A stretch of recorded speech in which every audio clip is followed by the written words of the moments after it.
Olá, hoje a gente vai mergulhar num documento que, olha, muita gente acha complicado, mas é super importante. As condições de uma pólice de seguro de vida individual. Vamos pegar aqui as condições gerais e especiais do plano Excelsior Asos Pessoas Individual, especificamente a versão de junho de 2025 para contratação com corretor, né? O processo SUSEP é o 15414-6049-912-2023-12. Qual a nossa missão aqui? É descomplicar isso. Tentar tirar o que é mais importante, sabe? Entender o que cobre, o que não cobre e aquelas regrinhas que podem surpreender a gente lá na frente. É tipo um guia rápido para não se perder. Exato, porque entender os detalhes, né, é o que garante saber com que proteção você pode contar de verdade. A gente vai focar nos pontos-chave mesmo, desde assim, que dá para contratar, até como fazer se precisar usar o seguro. O que faz a diferença no dia a dia. Ótimo. Então, para começar, o básico do básico. Este plano, o Excelsior Asos, é para pessoa física, né? Pessoa singular. Isso. E logo de cara, tem um ponto no documento, mas que vale reforçar. Ter o número da SUSEP, da Superintendência de Seguros Privados, não é um selo de aprovação ou recomendação. Não mesmo, é mais um registro, uma formalidade de que o plano existe e está regulamentado. Não diz se ele é bom ou ruim para você especificamente. O objetivo principal, claro, é o que a gente espera de um seguro: garantir o pagamento de uma indenização se acontecer um dos riscos que estão lá cobertos e que foram contratados. E para isso, tem umas definições que são chave. Por exemplo, acidente pessoal. Ah, essa sempre gera dúvida. O que eles consideram acidente pessoal? Então, a definição padrão é um evento externo, súbito, involuntário, que causa uma lesão física. Mas o pulo do gato está no que não é considerado acidente para o seguro. Certo. Médico também a não ser que o tratamento seja consequência direta de um acidente que estava coberto.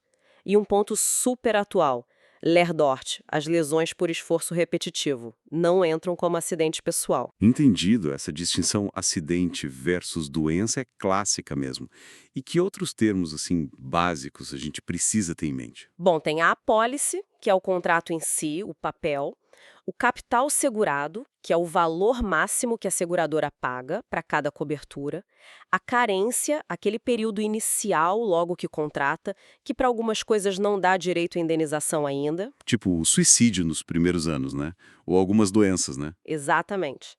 E sinistro, que é o nome técnico para quando acontece o evento coberto. Tipo, ocorreu o sinistro de morte acidental. É isso. E a validade territorial? Se acontece algo fora do Brasil, cobre? Olha, em geral, sim. A maioria das coberturas mencionadas aqui tem validade global. Mas atenção, sempre tem um mais. Sempre tem. Qual é a exceção aqui? As coberturas de cirurgias, tanto a C quanto o AC 2.0. Essas só valem se o procedimento for feito no Brasil. E outra coisa prática, o pagamento da indenização, não importa onde o sinistro aconteceu, vai ser sempre pago aqui no Brasil, e sempre em reais. Ok, base estabelecida. Agora vamos para as opções. O que dá para montar nesse seguro? Que proteções a gente pode escolher? A lista parecia grande? É variada, sim. Dá pra gente agrupar para facilitar.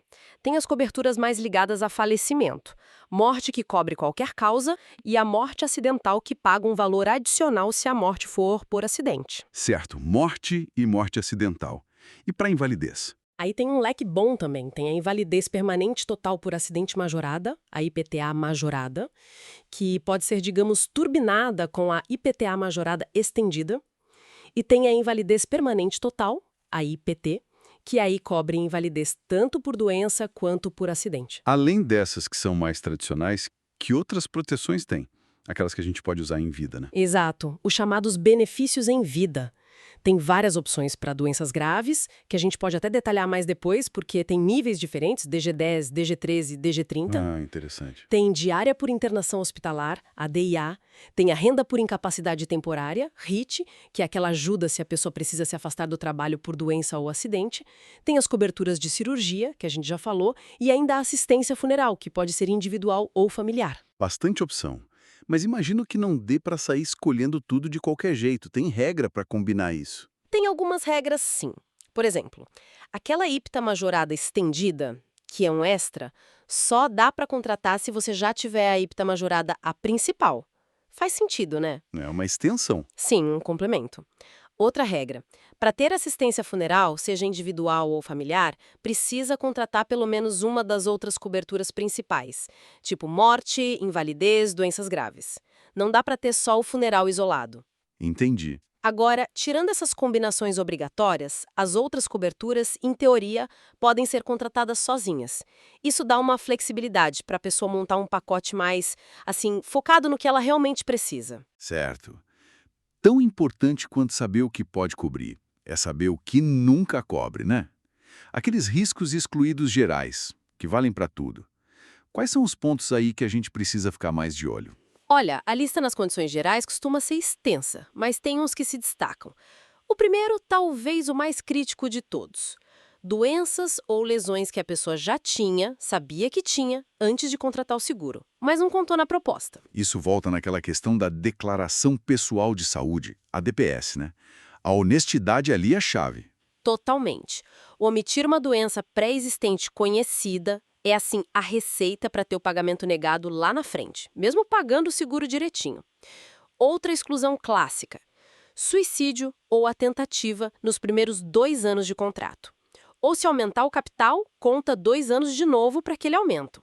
Depois desse prazo, geralmente passa a cobrir. 2 anos. E mais alguma exclusão relevante? Sim, uma bem atual. Epidemias ou pandemias, desde que declaradas oficialmente por um órgão competente. Geralmente ficam de fora. Atos ilícitos dolosos. Dolosos quer dizer intencionais. Isso, com intenção. Praticados pelo próprio segurado ou pelo beneficiário para causar o sinistro. A palavra-chave é dolo, a intenção de fazer algo ilegal para receber o seguro. E um ponto bem prático: acidente de carro, moto, o que for, se a pessoa estava dirigindo sem a habilitação adequada para aquele veículo. Isso também exclui. Faz sentido. E claro, uso de material nuclear, atos de guerra, com algumas exceções para militares e tal, grandes catástrofes naturais, esses também costumam estar na lista padrão. Ok, entendido. Agora, mudando um pouco de assunto, para o lado mais burocrático. Como é que o contrato começa? E quanto tempo ele dura? Começa com a proposta de contratação. Pode ser papel assinado ou meio digital seguro, hoje em dia é mais comum o digital. Aí a seguradora pega essa proposta e tem, pela regra, 15 dias para analisar o risco e dizer se aceita ou não. 15 dias. E se eles pedirem mais documentos? Exames, por exemplo? Boa pergunta. Se pedirem documentos adicionais, o que só podem fazer uma vez e tem que justificar o porquê, aí o prazo de 15 dias fica suspenso. Só volta a contar quando a pessoa entrega tudo o que foi pedido. E se eles não responderem nada nos 15 dias? Olha que interessante. O silêncio da seguradora, nesse caso, significa aceitação. É a chamada aceitação tácita. Se não recusaram formalmente no prazo, o seguro está valendo. Bom saber disso. E a vigência? Aceitou, começou a valer, dura para sempre? Não dura para sempre. A vigência é definida no contrato para cada cobertura. Nesse plano específico que a gente está olhando, para muitas coberturas, morte acidental, as invalidezes, doenças graves, diária hospitalar, cirurgias, a vigência inicial padrão é de 5 anos. 5 anos. E tem exceção? Tem. A renda por incapacidade temporária, a RIT, tem vigência mais curta, só 1 ano. Mas aqui vem um ponto crucial, que muita gente não presta atenção: os limites de idade para cada cobertura.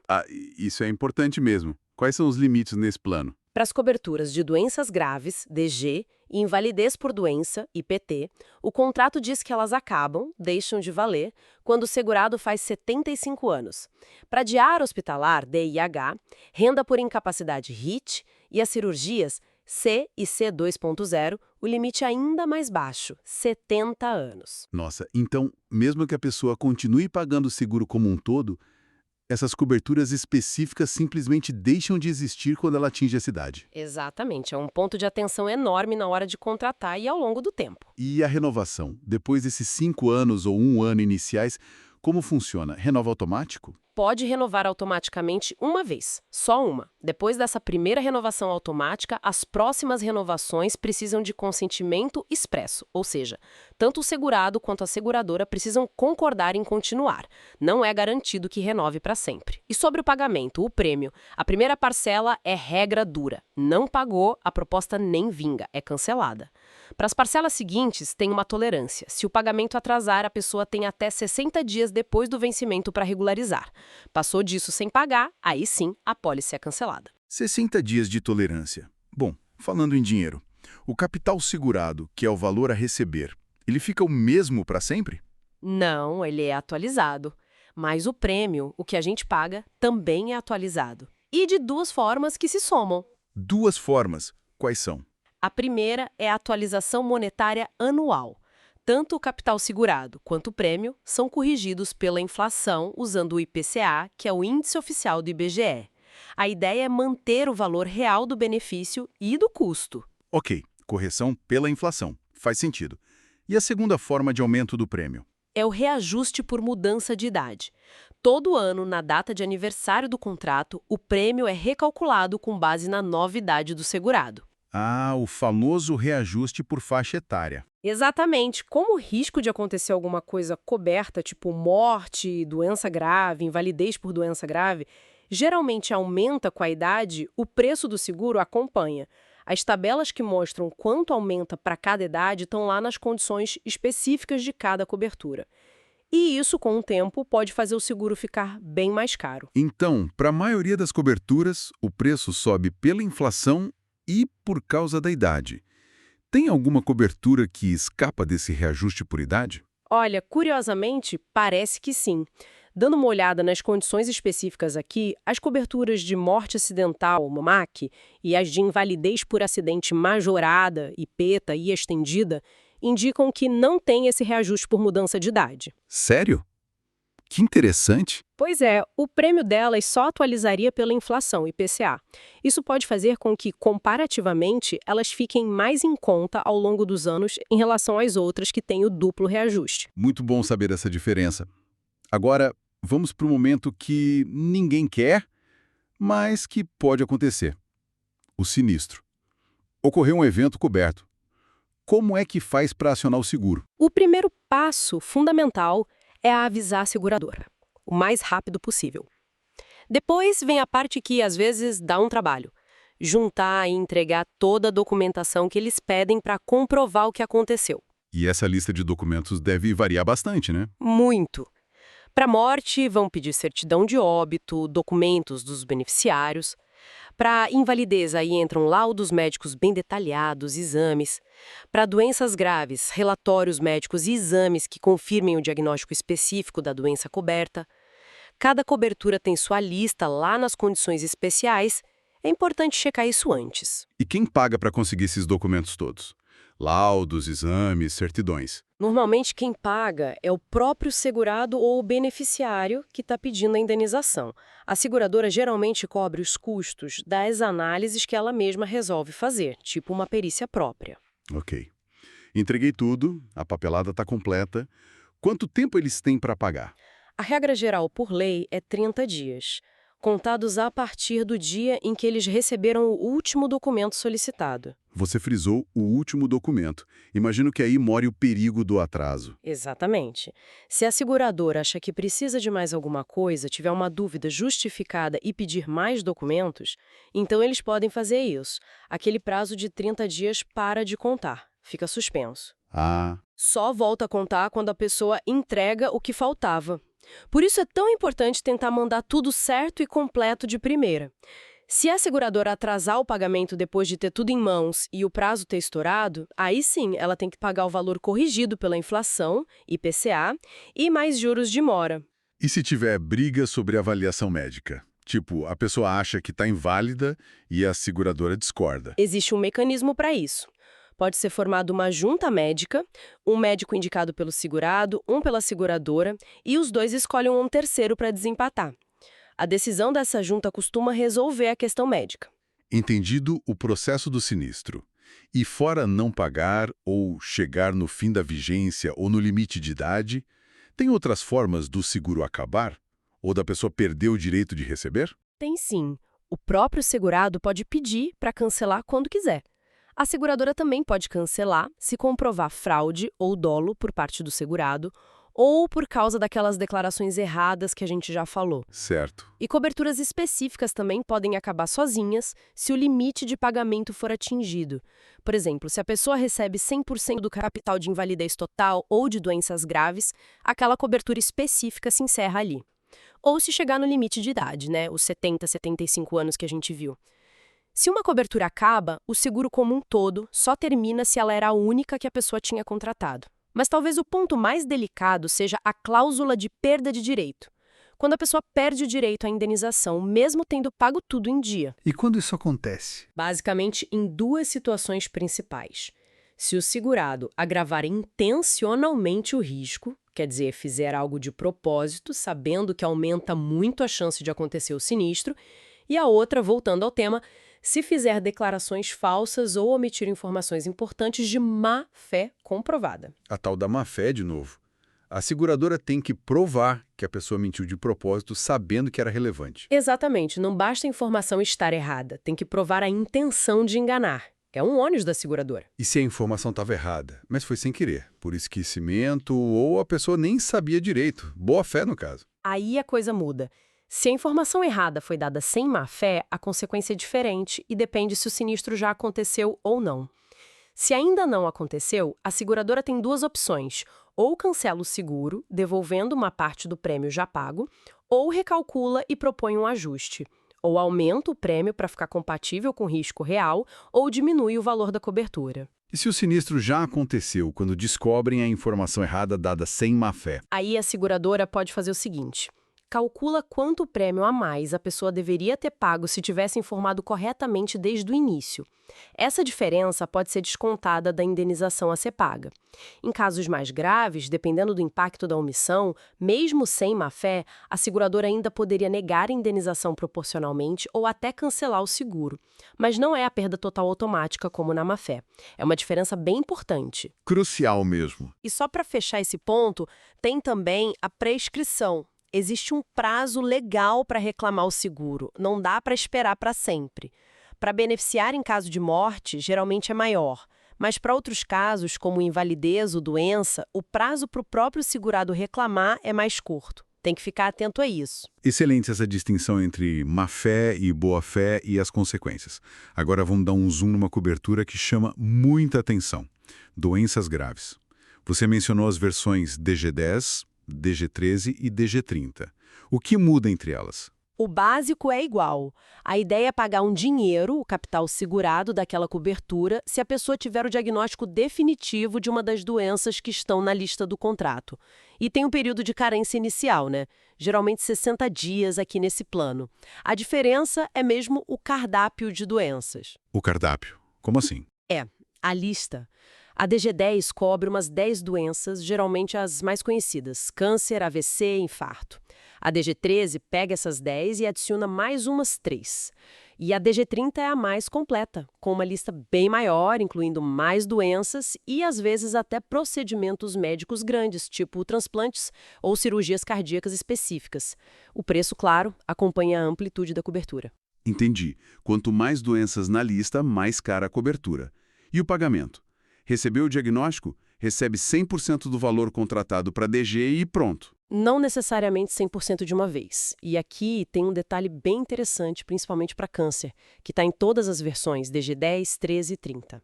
As condições desse plano especificam um pagamento que pode ser faseado. Faseado? Como funciona isso? Se o primeiro diagnóstico for de um câncer considerado leve pela definição do contrato, por exemplo, um carcinoma in situ, alguns tumores benignos específicos, a seguradora paga 30% do capital segurado da cobertura DG.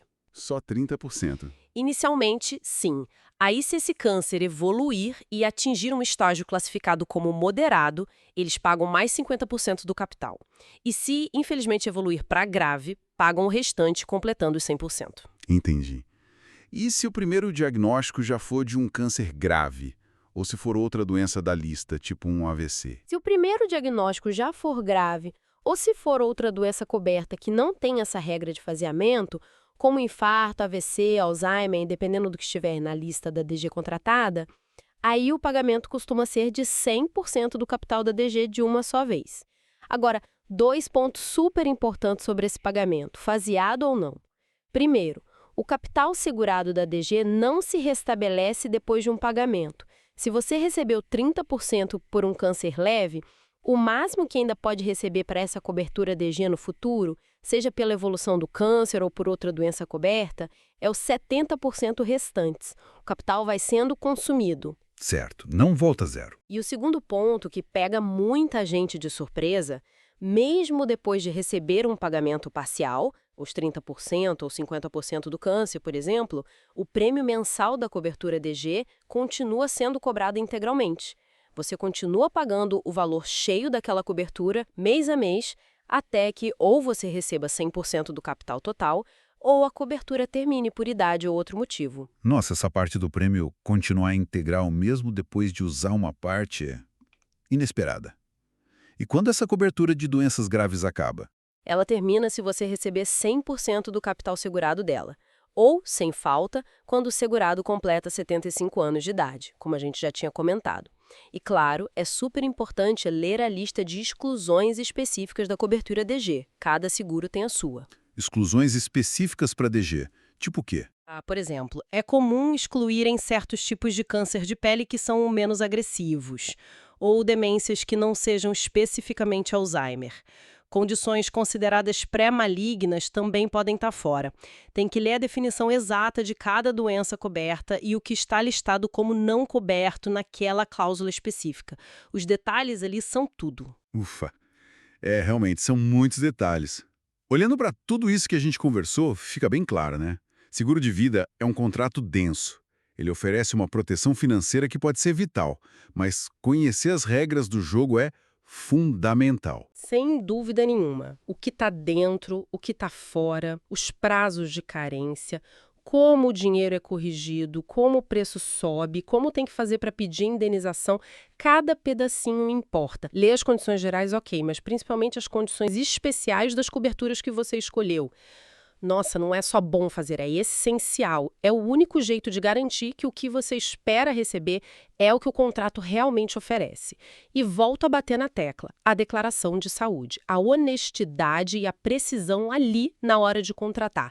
São a base para tudo funcionar direito lá na frente. Perfeito. Então, para a gente fechar, fica talvez uma provocação, uma reflexão final para o nosso ouvinte. Além de todas essas cláusulas que a gente esmiuçou aqui, qual seria um aspecto que às vezes a gente esquece de pensar quando contrata ou avalia um seguro, mas que pode fazer toda a diferença para ele cumprir o objetivo quando a gente mais precisar? Boa pergunta. Talvez pensar se a nossa ideia pessoal do que é uma invalidez total, por exemplo, bate com a definição técnica que está lá no contrato, que pode ser bem restritiva. Ou algo mais simples, mas que muita gente esquece. Checar de tempos em tempos se os beneficiários que você indicou lá atrás ainda são as pessoas que você quer proteger hoje. A vida muda, né? Verdade. A vida muda, as relações mudam e a apólice precisa acompanhar. Excelentes pontos para reflexão. Bom, esperamos que essa nossa conversa detalhada tenha ajudado a clarear um pouco mais esse universo dos seguros de vida. Muito obrigado pela sua participação e pelos esclarecimentos. Eu que agradeço o convite. E a gente se encontra na próxima análise. Até lá!